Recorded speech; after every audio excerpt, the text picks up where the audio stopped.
Kaj je 5 korakov, ki jih lahko naredimo z namenom, da določen konflikt, v katerem smo se znašli, ne bo eskaliral in totalno eksplodiral? Kot prvo je, da ohranjamo neko tiho prisotnost. Se pravi, da ne gremo to obtoževanje, okrivljanje drugih, ampak ohranjamo neko tiho prisotnost. Kot drugo, da se zavedamo lastnih nezadovoljenih potreb in nezadovoljenih potreb pri drugi osebi. Se pravi, konflikt se zgodi, ker določene potrebe niso zadovoljene. Kot tretjič, da prevzamemo odgovornost za svoje občutke in svoje čustva. To je naša odgovornost, da se naučimo te občutke in čustva predelovati, jih alkemizirati.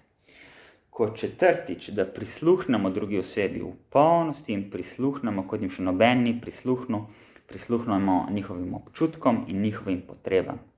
In kot petič, da se tudi mi izrazimo, ustvarimo prostor in povabimo drugo osebo, da prisluhne temu, kar se v nas dogaja, prisluhne našim občutkom in našim nezadovoljenim potrebam.